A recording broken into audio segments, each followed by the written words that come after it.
उपमुख्यमंत्री अजित पवार बोलतात, पाहूया।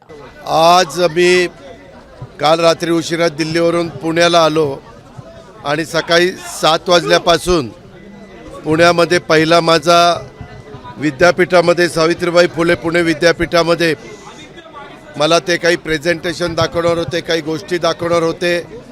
आपल्याला सगळ्यांना माहिती आहे, देश पातळीवर सावित्रीबाई फुले पुणे विद्यापीठाचा एक नावलौकिक आहे। त्या विद्यापीठाला 75 वर्ष पूर्ण झालेली आहेत आणि त्याच्यामुळं अमृत महोत्सवाच्या निमित्तानं काही चांगल्या गोष्टी करायच्या असं तिथल्या सहकाऱ्यांच्या मनामध्ये ते समजून घेण्याच्या करता मी त्यांना आज तास दीड तास वेळ दिलेला होता। आणि तिथं काही हॉस्टेल मुलांचं मुलींचं ऑलिम्पिक साईजचा पूल स्विमिंग पूल असे काही त्यांचे प्रश्न हे त्यांनी त्या ठिकाणी मांडले। मी त्यांना सांगितलं की राज्याचे मुख्यमंत्री देवेंद्रजी एकनाथराव मी चंद्रकांत दादा ते त्या खात्याचे मंत्री आहेत, त्याच्यामुळे आम्ही सगळे मिळून मी तुम्हाला याच्यातनं मार्ग काढून देतो अशा प्रकारचा सुतोवाच मी त्यांना केला। माझ्या काही मनातल्या कल्पना ज्या होत्या गोष्टी होत्या त्या मी त्यांना सांगितल्या, त्यांच्या अडचणी त्यांनी मला सांगितल्या आणि त्याच्यातून मार्ग काढून पुढं जाण्याचं आम्ही सगळ्यांनी ठरवलेलं आहे। त्याच्यानंतर वसंतदादा शुगर इन्स्टिट्यूटची मी त्या कमिटीचा एक अध्यक्ष आहे गुंतवणूक समितीचा। त्यात मी विशाल पाटील आणि आमचे डॉक्टर इंद्रजित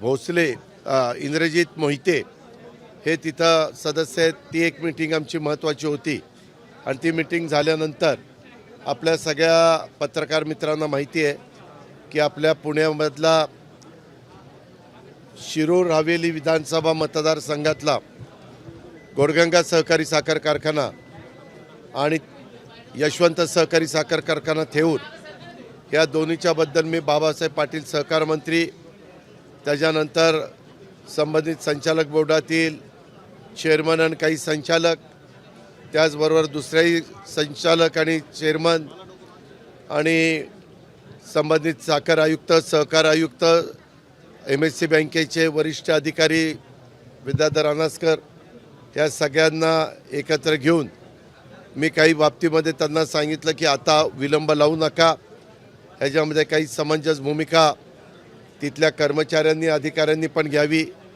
तिथल्या बाकीच्या पण सहकाऱ्यांनी घ्यावी आणि राज्य सरकारच्याकडनं आम्ही काय मदत करू पाहतोय, NCDCमधनं कसं काय करू पाहतोय, ह्या सगळ्याची चर्चा केली।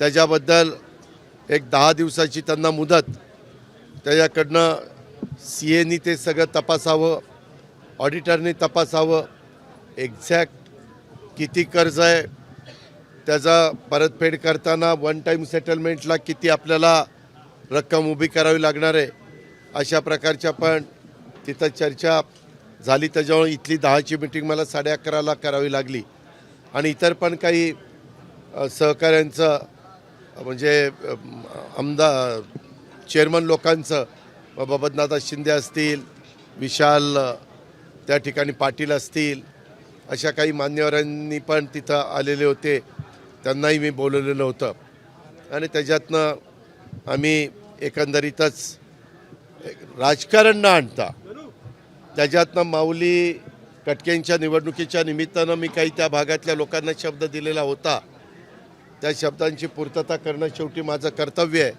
आणि त्या कर्तव्याच्या भावनेतनं त्या मीटिंग मी घेतल्या। त्याच्यानंतर आम्ही इथं अधिकारी लोकांची मीटिंग घेतली। आपल्याला सगळ्यांना माहिती आहे पुणेकरांचा वाहतुकीचा प्रश्न फार जटिल बनलेला आहे आणि त्या जटिल प्रश्नाच्या संदर्भामध्ये आपल्याला मार्ग काढल्याशिवाय गत्यंतर नाही। काही ठिकाणी वन वे करावा लागतो, काही केला आहे, तर त्याच्याबद्दल मी विभागीय आयुक्त, collector, PMC commissioner, PCMC commissioner, CP अशा अनेक लोकांशी चर्चा केली आणि अजून एकदा आमचं त्याच्याबद्दल बसायचं ठरलेलं आहे, कारण काही लोकप्रतिनिधींना पण त्याच्यात मला विश्वासात घ्यायचं आहे। ज्यांना शक्य असेल त्यांना ते कळून ती मीटिंग मी लावणार आहे आणि त्या प्रकारे जे केंद्र सरकारची अखत्यारीतले प्रश्न असतील ते मी गडकरी साहेबांच्याकडनं त्यांना भेटून सोडून घेणार आहे. राज्य सरकारचे असतील ते आम्ही लोक राज्याचं प्रतिनिधित्व करत असल्यामुळं आम्ही लोक एकत्र बसून ते प्रश्न त्या ठिकाणी सोडवणार आहोत. त्याचबरोबर PCMC कमिशनरनी पण माझा वेळ घेतलेला होता आणि पिंपरी चिंचवड महानगरपालिकेच्या भागात मालमत्ता कर कार्यप्रणालीमध्ये काही त्यांनी चांगल्या सुधारणा केलेल्या आहेत. त्याचं सादरीकरण मी करायला सांगितलेलं होतं. आणि सिद्धी प्रकल्प, मालमत्ता कर सर्वेक्षण, मालमत्ता कर वाढ आणि वसुली करण्याच्याकरता उपाययोजना. अलीकडे ड्रोन पद्धत वापरली जाते आणि त्याच्यात कुणाला फसवणूक करता येत नाही. तुम्हाला उदाहरणच द्यायचं म्हटलं तर पत्रकार मित्रांनो, 21-22मध्ये तिथला मालमत्ता कर 628 कोटी रुपये होता. तो 23-24मध्ये 977 कोटी रुपयेपर्यंत पोहोचला. आणि बचत गटातील बिलांच्या वाटपाकरता देखील आपल्याला त्याच्यात मदत घ्यायची आहे. मालमत्ता कर सर्वेक्षण ड्रोनद्वारे करण्यात आलंय. त्यामध्ये 3,23,000 मालमत्ता नोंद नसलेल्या आणि कमी मोजमाप असलेल्या प्रॉपर्टी सापडलेल्या आहेत. पुढच्या वेळेस मागणी वाढणं अपेक्षित आहे. म्हणजे विचार असलेल्या आणि कमी मोजमाप असलेल्या प्रॉपर्टी सापडलेल्या आहेत. त्यामुळं आता पुढच्या वेळेस 1,350 कोटी रुपये एवढी मागणी वाढणं अपेक्षित आहे. म्हणजे विचार करा, 21-22ला 628 आणि 24-25ला 1,350 कोटी अशा पद्धतीनं ह्या नवीन टेक्नॉलॉजीचा वापर करून नागरिकांना पण कर भरणं सुसह्य व्हावं, ऑनलाईन व्हावं. आज 72% नागरिक तिथले ऑनलाईन कर भरतात आणि म्हणून राजेंद्र भोसलेंना पण बोलून मी त्यामध्ये आपल्या पुणे महानगरपालिकेमध्ये देखील त्याचं अनुकरण करण्याच्या बद्दलच्या सूचना त्या दिलेल्या आहेत. एकात्मिक घनकचरा प्रक्रिया प्रकल्प, त्यातून वीज निर्मिती आणि विविध उपयुक्त वस्तूंची निर्मिती, हेही प्रकल्प तिथं हातामध्ये घेतलेले ते चांगले चाललेले आहेत. सगळ्या देशाचा, सगळ्या जगाचा, शहरांचा हे घनकचरा प्रक्रिया प्रकल्प हा एक ऐरणीवर आलेला मुद्दा आहे. आणि त्याच्यात आपल्या पिंपरी चिंचवडला, पुण्याला आणि आपल्या महाराष्ट्रातल्या महत्त्वाच्या सगळ्या शहरांना पण मदत व्हावी. पाण्याची बचतीच्या दृष्टिकोनातनं काय, अशा बऱ्याच चर्चा आम्ही सगळ्यांनी बसून त्या ठिकाणी केल्या. काही बोपोडीमध्ये वनविभागाच्या अधिकाऱ्यांची बांधकामं निवासाची करायची, तिथं काही थोडं डिफेन्सची अडचण आलेली आहे, ती पण सोडवण्याच्या बद्दल. आणि सामाजिक न्याय विभागाचं 500 मुलांचं हॉस्टेल आणि मुलींचं हॉस्टेल हे सगळं झालंय. परंतु ते आता सामाजिक न्यायचे बकोरिया त्यांच्या ताब्यात द्यायचं, तर ते म्हणले दादा ह्या त्रुटी आहेत, त्या पण PWDला मी सोडवायला सांगितलेल्या आहेत. अशा अनेक गोष्टीच्या बद्दलची चर्चा आम्ही आजच्या या दिवसभराच्या कामकाजामध्ये केलेली आहे. त्याचबरोबर प्रत्येकजण आपापली संघटना, आपापला पक्ष वाढवण्याचा प्रयत्न त्या ठिकाणी करतो. आणि त्याच्यातूनच आपल्या राजगड जो तालुका आहे तिथल्या पण अनेक सरपंचांनी, अनेक प्रमुख लोकांनी, तसंच हवेली तालुक्यातल्या माझ्या प्रमुख सहकारी मित्रांनी राष्ट्रवादी काँग्रेस पक्षामध्ये प्रवेश केलेला आहे. मग त्याच्यामध्ये सचिन गुले, लक्ष्मण बांदल, निवृत्ती अण्णा बांदल यांच्या नेतृत्वाखाली या सगळ्या भरत जांभरे, नितीन गुले पाटील, गोविंद हांडे, जिजाबा बांदल, अशोक नावले, अविनाश मोडक आणि माझ्या राजगड परिसरातल्या पण अनेक माझ्या सहकारी मित्रांनी, अशोक उर्फ लालासाहेब रेणुसे, रघुनाथ कथुरे, सुरेखा पिलाने, सचिन पिलाने, खूप मोठी ती यादी आहे. अनेक गावचे अनेक वर्ष सरपंच असणारी मान्यवर आहे. आणि एकंदरीत राज्यामध्ये आत्ताच्या काळात घडणारी राजकीय परिस्थिती लक्षामध्ये घेता त्यांच्याही गावातले प्रश्न सुटावेत तिथल्याही अडचणी दूर करता याव्यात म्हणून त्यांनी एक सकारात्मक भूमिका घेतली. त्यांचंही मी आज सगळ्यांचं स्वागत केलेलं आहे.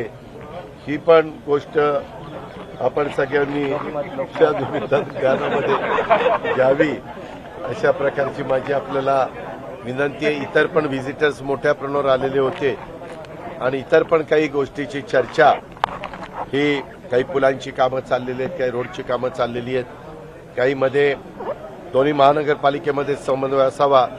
PMPMLला 200 टाटाच्या बसेस नवीन घेण्याचा निर्णय आजच्या बैठकीमध्ये झाला. तसा PMPMLच्या आयुक्ताला सूचना दिल्या आणि लवकरच त्याची ऑर्डर काढली जाईल आणि पब्लिक सर्व्हिस ट्रान्सपोर्टच्या निमित्तानं देखील वाहतुकीची व्यवस्था ही सुरळीत होण्याची गरज आहे. रिंग रोडच्या बद्दल पण काही थोड्या प्रश्न निर्माण झालेले होते, ते पण सोडवण्याचं काम आम्ही सगळ्यांनी बसून केलंय. तशा पद्धतीच्या सूचना मी संबंधित अधिकाऱ्यांना दिल्या. काही बाबतीमध्ये काही प्रश्न राज्याच्या मंत्रालयाशी संबंध होते. उदाहरणार्थ बावनकुळे साहेबांच्या रेव्हेन्यू विभागाशी संबंधित होते. काही प्रश्न आमच्या रेव्हेन्यू विभागाशी संबंधित अधिकाऱ्यांच्याकडे होते. अशा त्या अधिकाऱ्यांना सूचना देऊन सचिव लोकांना ते प्रश्न मार्गी लावण्याचं पण काम केलेलं आहे. तुम्हाला नेहमीच माहिती आहे, अनेक वर्ष पुणेकरांनी मला प्रतिनिधित्व करण्याची संधी दिलेली आहे. मला रिझल्ट्स ओरिएंटल काम करायचं आहे आणि ते करत असताना पुणेकरांचं एकंदरीत वाहतुकीचं जे असुविधा आहेत त्या आम्हाला दूर करायच्या आहेत. काही ब्रिजेस हे पाडलेले आहेत, तिथं नवीन ब्रिजेस रुंद करायचे आहेत.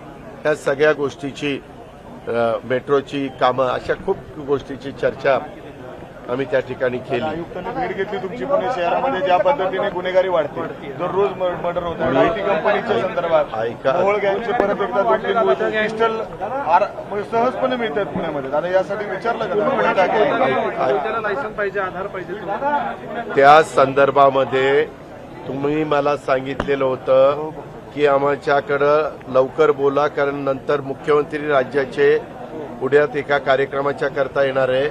मी CPंना तिकडं थांबवलेलं आहे.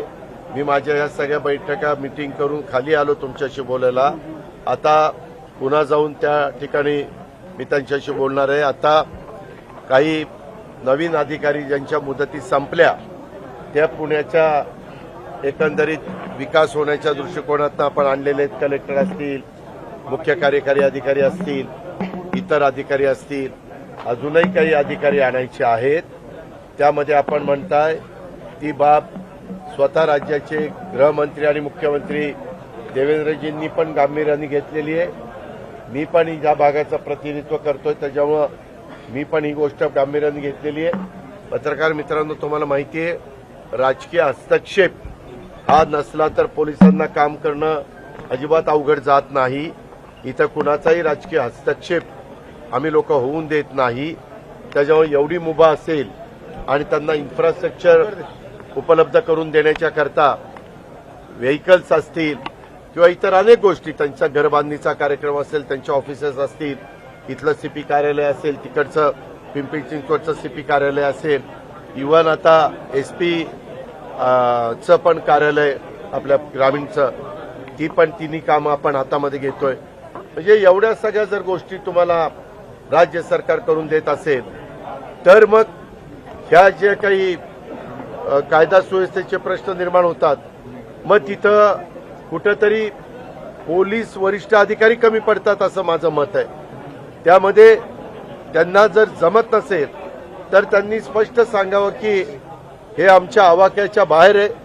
इतर दुसरे अधिकारी चांगले आणून ह्या सगळ्याला चाप बसवण्याचं काम, गुन्हेगारीला आळा घालण्याचं काम, किंवा आपण जी काही उदाहरणं आपल्या IT मध्ये देखील काम करणाऱ्या मुली असतील किंवा इतर माझा भगिनी वर्ग असेल, या सगळ्याच्या संदर्भात, किंवा कोयता गँग, टोळे गँग, या सगळ्याच्या संदर्भात, कारण सध्या त्याबद्दलची खूप मोठ्या प्रमाणावर चर्चा महाराष्ट्रामध्ये होतीये, हे आपण सगळेजण पाहताय. त्याच्यामुळे मी आज इथल्या वरिष्ठ अधिकाऱ्यांशी आता बोलणार आहे आणि मग पुन्हा माझे 2-3 दिवस महाराष्ट्रात इतर ठिकाणी दौरे आहेत आणि रविवारी पुन्हा माझ्या एका शिक्षण संस्थेचं नियामक मंडळ, वार्षिक सभा, आणखीन काही महत्त्वाच्या संस्थांची कामं ती करून मुंबईला गेल्यावर मी सोमवारी पुन्हा या गोष्टीचा, कारण जनतेने जो कौल द्यायचा आहे तो दिलेला आहे. जनतेने त्यांचा असताना आता जबाबदारी आम्हा लोकांची आहे. आता जनतेने कुठं जागा ठेवलेली नाहीये, त्यांनी आमच्यावर विश्वास टाकलेला आहे. त्या विश्वासाला कुठल्याही प्रकारचा तडा जाऊ नये याबद्दलची खबरदारी ही आम्हाला घ्यावीच लागणार आणि ती आम्ही घेणार. त्यामध्ये आम्ही कुठं कमी पडणार नाही. आणि त्याच्या संदर्भामध्ये मी सोमवारी गेल्यानंतर आज माझी देवेंद्रजींची भेट होणार नाही, कारण त्या कार्यक्रमाच्या मध्ये मी नाही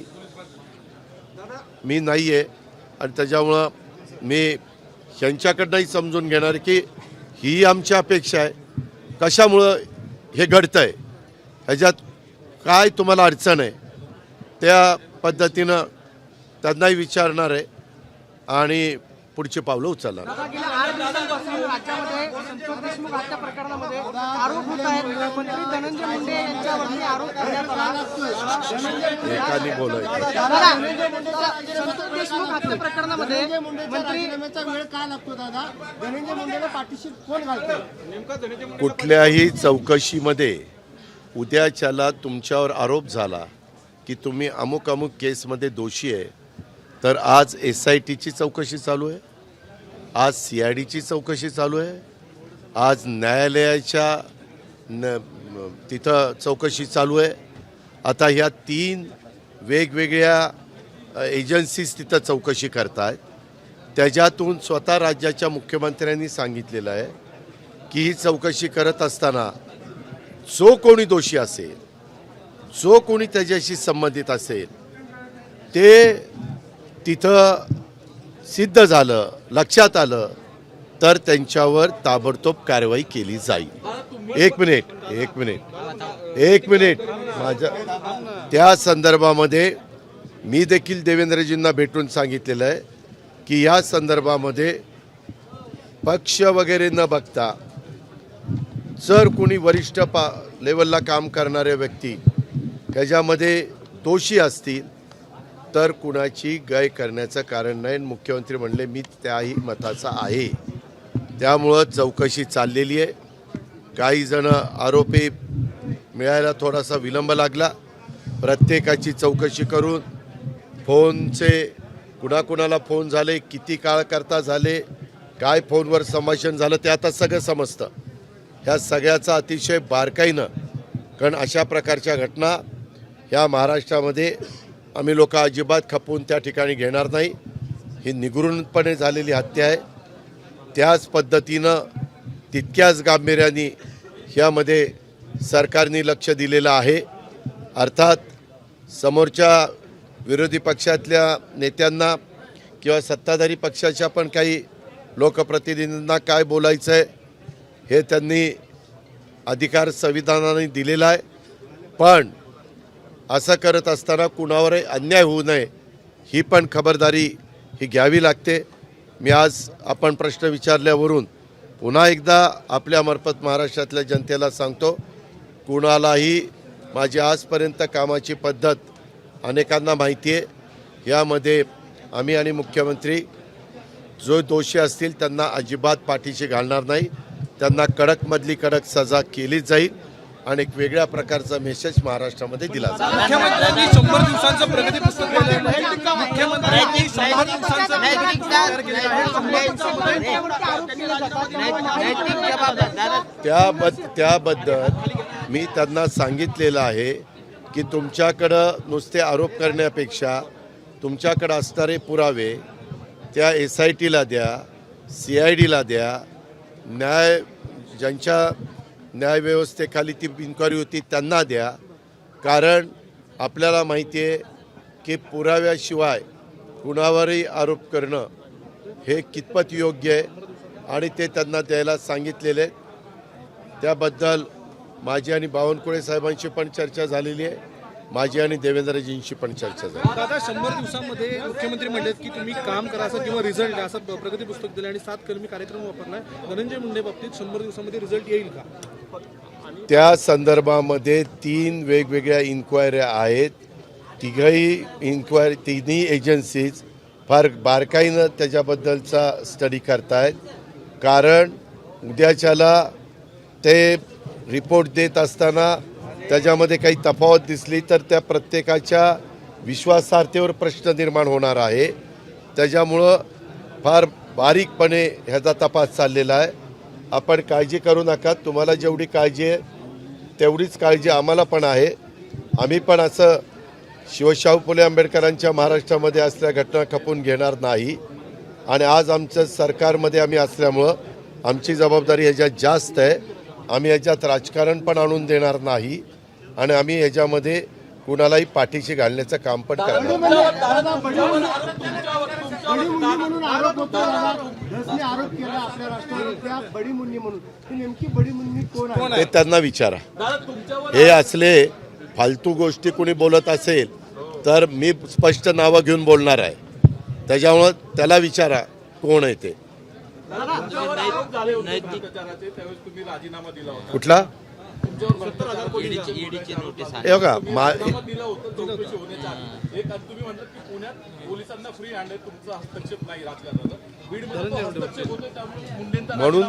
म्हणून त्याच्यामध्ये 3 एजन्सीज इन्क्वायरी करतायत. CID करताय, SIT करताय. आज सगळ्या देशांनी आणि राज्यांनी ह्याची गंभीरतेनं नोंद घेतलेली आहे. ह्याच्यात तुम्ही अजिबात काळजी करू नका. अजिबात कुणाला तिथं मोकळं सोडलं जाणार नाही. फक्त त्यांचे पुरावे, त्यांचे तिथं फोनवर झालेलं संभाषण किंवा जे आरोपी सापडलेले आहेत त्यांना कुणी सांगितलं हे दुष्कृत्य करण्याच्या करता, ह्याचा पुरावा तर पाहिजे ना. दादा याच्यापूर्वी सुद्धा वाल्मिक कराडला जे आहे बीड जिल्ह्यामध्ये गुन्हेगारी मोठ्या प्रमाणावर फुकट राग जे आहे ह्यामध्ये पालकमंत्री कुठं कुणाला करायचा हा सर्वस्वी अधिकार राज्याच्या मुख्यमंत्र्यांचा असतो. जसं मंत्रिमंडळ करण्याचा, खातेवाटप करण्याचा त्यांचा अधिकार आहे, तो अधिकार ते वापरतील. ज्यांच्यावर 36 जिल्ह्यांची जबाबदारी दिली जाईल ती जबाबदारी ते मंत्री, संबंधित उपमुख्यमंत्री हे पार पाडतील. दादा 8 खासदार जे आहेत ते राष्ट्रवादीचे 8 खासदार तुमच्याकडे येणार अशी चर्चा सुरू झाली. काही संपर्क झालाय नाही का? काही नाही अरे एकाने विचार. अरे हे असलं काही वेड्यापाड्यांना करू नाही. गटाचे प्रदेशाध्यक्ष बदला अशी मागणी होती. शरद पवारांना आज भावनिक साथ घातली.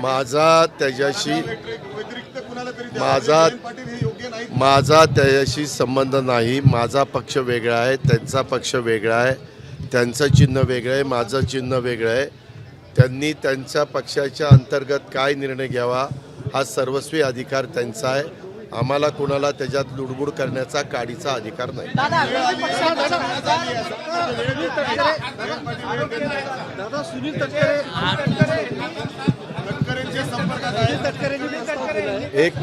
एक मिनिट तुम्ही दादांत खोटं बोलताय.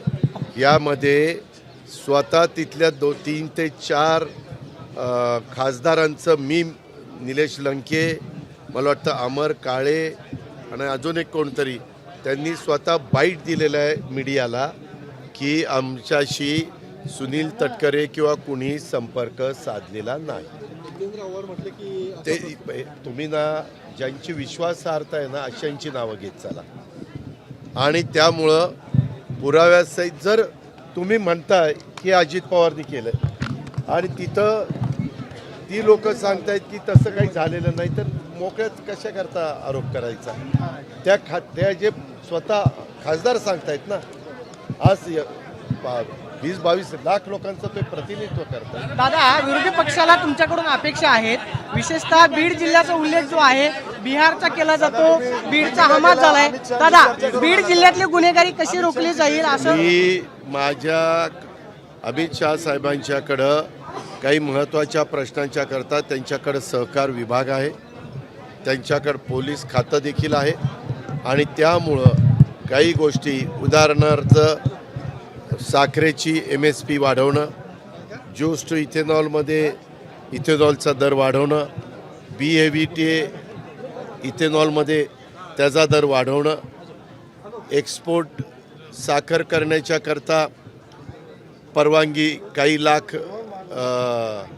मेट्रिक टन साखर एक्सपोर्ट करायला परवानगी देणं, अशा काही महत्त्वाच्या गोष्टी राज्यातल्या जनतेच्या दृष्टीने, ऊस उत्पादकांच्या दृष्टीनं, शेतकऱ्यांच्या दृष्टीनं, काही पिकांच्या बाबतीमध्ये होत्या.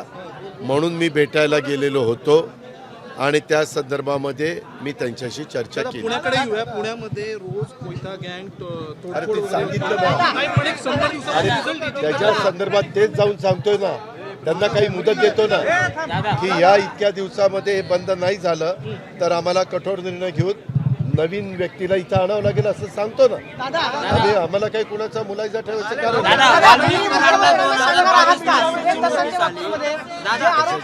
आरोप केले जातात विनाकारण, तुम्ही असं म्हणताय कशाच्या बाबतीत? मुख्यमंत्र्यांनी सुरेश दसांना आवरावं असं तुम्ही सांगणार आहात? त्याबद्दल मला जे काही मुख्यमंत्री महोदयांना आणि बावनकुळे साहेबांना बोलायचं होतं ते मी बोललेलो आहे. रिंग रोडच्या संदर्भामध्ये थोडासा एरिया राहिलेला आहे, त्याच्यामध्ये काहीतरी काही इमारत तिथं जाते. आता ते शिष्टमंडळ मला भेटलं, तो प्रश्न कसा निकाली काढायचा हे आम्ही ठरवतोय आणि त्याच्यातून मार्ग काढू आणि ते झालं की काम सुरू होईल. टेंडर मला वाटतं 8 का 10 त्याचे हे केलेले आहेत, भाग केलेले आहेत रिंग रोडचे. 170 किलोमीटर रोड जवळपास आहे आणि त्या पद्धतीनं ती कामं सुरू होईल. सातत्याने आवाहन केलं जातं की शरद पवारांनी अजित पवारांनी एकत्र यावं. काही दिवसांपूर्वी सुनंदा पवार म्हटल्या होत्या की दोन्ही पवारांनी एकत्र यावं.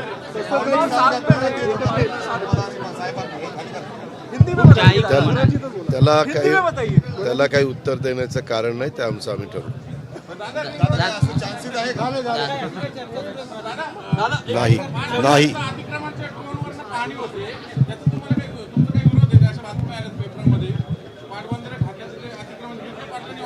अरे वेडे का काय तुम्ही?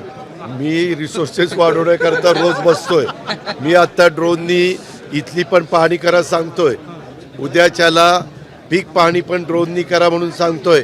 खरोखरीच माझ्या ज्या कष्टकऱ्याचं शेतकऱ्याचं नुकसान होईल ते ॲक्युरेट त्याच्यामध्ये येईल.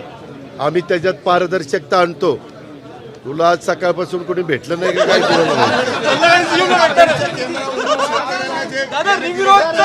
झालं रेंजच सांगितलं.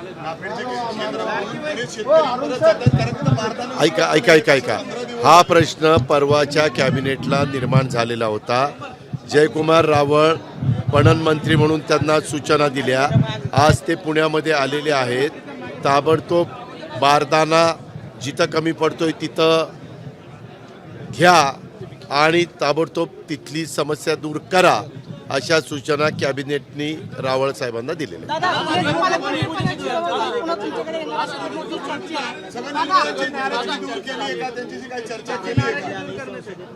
आमचा तो पक्षांतर्गतला प्रश्न आहे. आम्ही त्याच्यातनं मार्ग काढायचा मनापासूनचा प्रयत्न करतो. लाडके बहीणची कुठल्या शिक्षकांची? प्राथमिक शिक्षक, माध्यमिक हे शिक्षक. कोण रे? OP गुप्ताला फोन लाव, विचारतो ना. कधी कधी काय होतं, यांनी जसा प्रश्न विचारला काही त्याच्यात तथ्य नाही, अवघीच काहीतरी उठवायचं.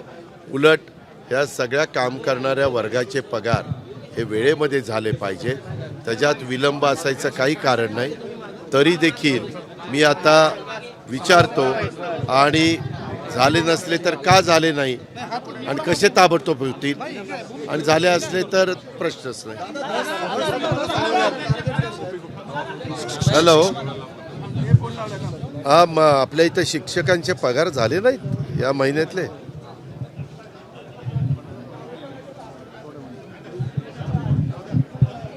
ठीक आहे, आलं लक्षात.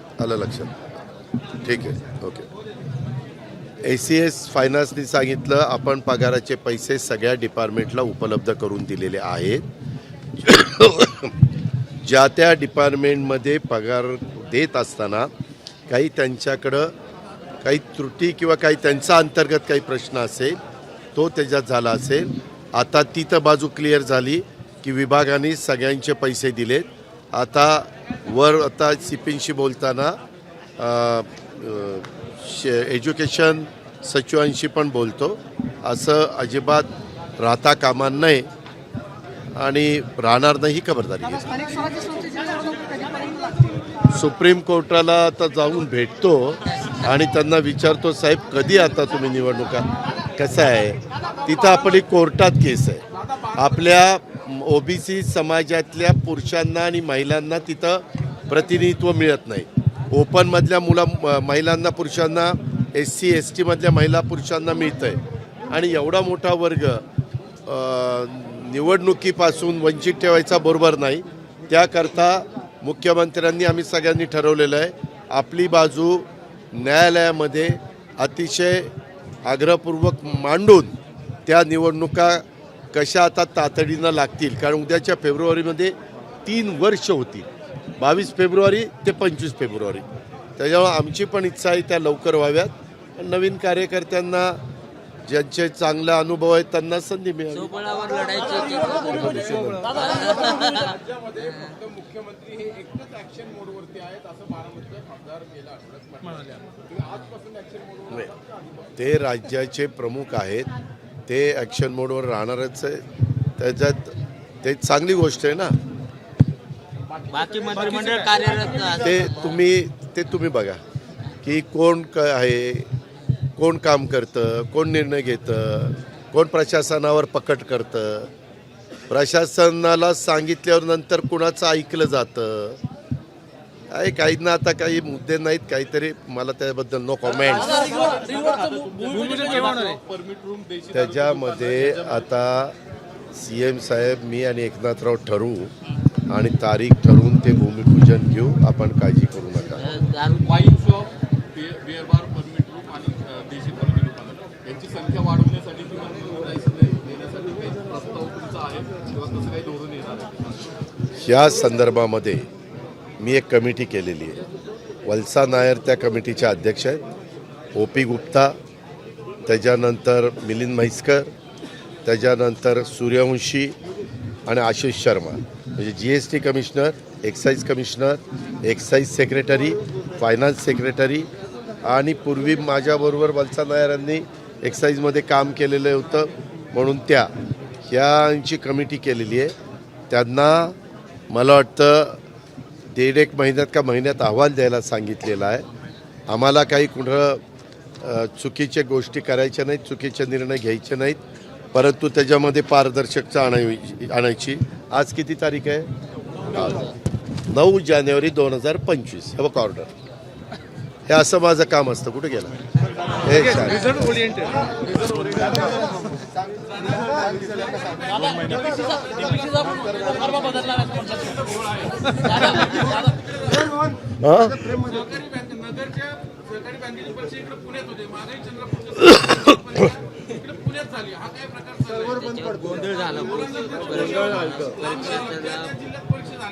बरं आपली योग्य सूचना आहे.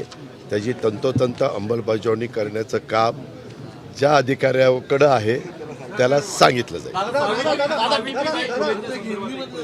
सावित्रीबाई फुले यांच्याबरोबर फातिमा शेख या देखील शिक्षिका होत्या. त्यांनी देखील त्यावेळेस मुलींना शिकवण्याचं काम केलं होतं. असं इतिहास आहे. मात्र काही अभ्यासकांनी इतिहास संशोधकांनी दावा केला की ते जसं पात्रच नाही इतिहासात ते खोटं किंवा डुप्लिकेट पात्र उभं केलं होतं. काही तुम्हाला तोच मला काय माझा एवढा अभ्यास नाही बाबा. ते जे रिसर्च करणारे त्याचे ज्यांचा अभ्यास आहे त्यांनी त्याच्या संदर्भामध्ये लक्ष द्यावं आणि वस्तुस्थिती समाजाच्या पुढं आणावी. मी आत्ता त्यांना मी चेअरमनला सांगितलं ऋषी याच्यात राजकारण आणू नको. निवडणुका व्हायच्या त्या झाल्या. सगळं काही निकाल लागायचा तो झाला. आता आपल्याला सगळ्यांना प्रयत्न करून आपल्या त्या भागातल्या शेतकऱ्यांचा वैभव असणारा थेऊर कारखाना यशवंत कारखाना आणि गोडगंगा कारखाना सुरू करायचा आहे. त्याच्यामुळे सगळ्यांनी समंजस भूमिका घ्या. मी पण राजकारण न आणता त्याच्यामध्ये एक शेतकऱ्यांचा प्रतिनिधी म्हणून शेतकऱ्यांचं हित सांभाळण्याचा, कामगारांचं हित सांभाळण्याचाच प्रयत्न करेन. दादा दिल्लीमध्ये किती जागा लढवल्या जाणार आहेत आपल्या पक्षाने? दादा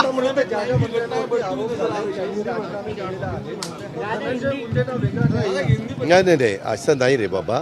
आरोप झालेले खूप जणांच्यावर आरोप झाले, असं नाही. त्या आरोपामध्ये तथ्य आहे का नाही हे दिसल्याशिवाय काही जण त्या आरोपाच्या यांनी व्याकुळ होऊन त्या ठिकाणी राजीनामा देतात. धनंजय मुंडेंचं स्पष्ट मत आहे की माझा दुरान्वय देखील याच्याशी संबंध नाही. कुठल्याही एजन्सीला तपासायला द्या. आता 3 एजन्सी तपासतायत, अजून कुठली एजन्सी त्या ठिकाणी लावा आणि त्यांनाही तपासायला सांगा.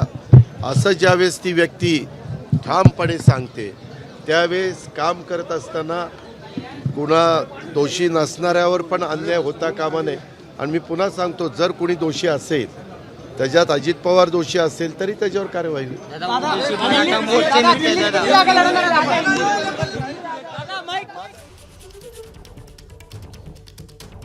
तेव्हा उपमुख्यमंत्री अजित पवार यांचीही आपण सविस्तरपणे त्यांनी पत्रकारांसोबत साधलेला संवाद ऐकला. यासोबतच त्यांनी अनेक जे प्रश्न होते त्या सगळ्या प्रश्नांना उत्तरं दिलेली आहेत. गेल्या काही दिवसांपासून सातत्यानं अजित पवार अबोल नेमके का आहेत हा प्रश्न विचारला जात होता आणि त्याच अनुषंगानं जे काही प्रश्न आज विचारण्यात आले त्या सगळ्या प्रश्नांना उपमुख्यमंत्री अजित पवारांनी उत्तरं दिली आहेत. एबीपी माझा, उघडा डोळे बघा नीट.